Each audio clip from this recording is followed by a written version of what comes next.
I actually want to do this under the point of what does it mean to take refuge. Okay, now that you have the causes, what are the two causes? Fear and confidence. And then what are the three objects, the reliances? You rely on the Buddha as the epitome, as the benchmark. He did it, it's possible. It's like the first 4-minute mile. Somebody did it, it's possible. Once somebody does it, then it catches fire. Becomes a possibility for anyone. Now you have people in their 60s and 70s doing 4-minute, 3-minute miles, right? Yeah. That's same like that. The Buddha did it, boom, the world changed. Dharma, conventionally, you rely on his teachings. Without the teachings, where are you going to go? What you going to do? And without support, how much gain do we make without support? How much gain do we make on our own? So that whether it's worldly or spiritual, the same package is there, right? Whether you're training your body, whether you want to be an athlete, whether you want to be an artist, you find someone who's incredible, you learn their method, and you join a community, you sign up for what is it called? You pay your dues into your membership of like-minded people. Same recipe. So we have the inclination. We have the Kobe Bryant moment. Kobe Bryant moment is no longer the 81 points, guys. It's no longer the 81 points. The Kobe Bryant moment is the recognition of the reality, of the imminence, and the certainty of death, and the uncertainty of the time of death. That's what the Kobe Bryant moment is. That brings you into the objects of refuge. You have your Buddha, Dharma, Sangha. How do you take refuge? How do you take refuge?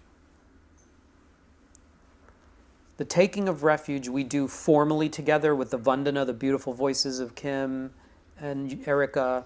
When we go to holy sites, when we start our Dharma practice, we recite some prayers, we recite some verses.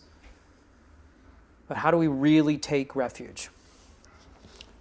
And this is, again, I have to just say, this is how I have come to best understand it in the most practical way to apply.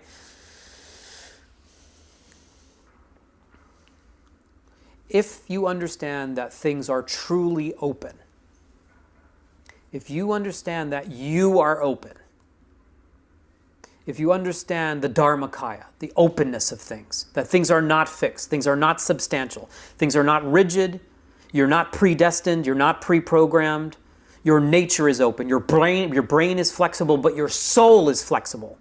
Neuroplastic, soul plastic. Soul plasticity. If you understand soul plasticity, but you also understand conditioning, that the two come together, right? That's what the wheel of becoming. So you have emptiness on one side, and what on the other side of the coin you have? Dependent origination, right? They come together, they're two sides of the same coin.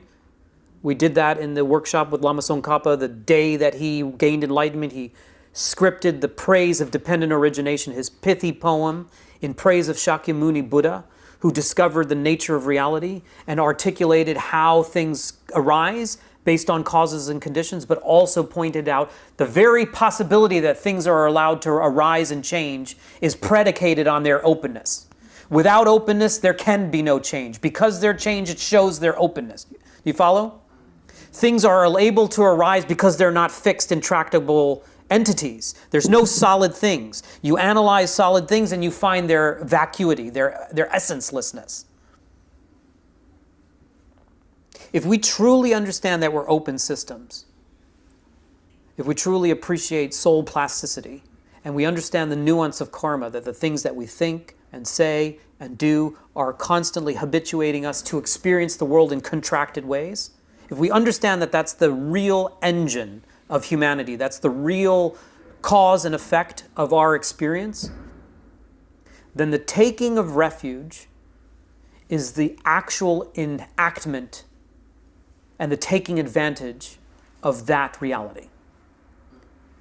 So if you understand you're open, and you understand that your openness is predicated on conditioning, then you maximizing your fluidity or flexibility to intervene in your conditioning process so that you're not just a byproduct of habit.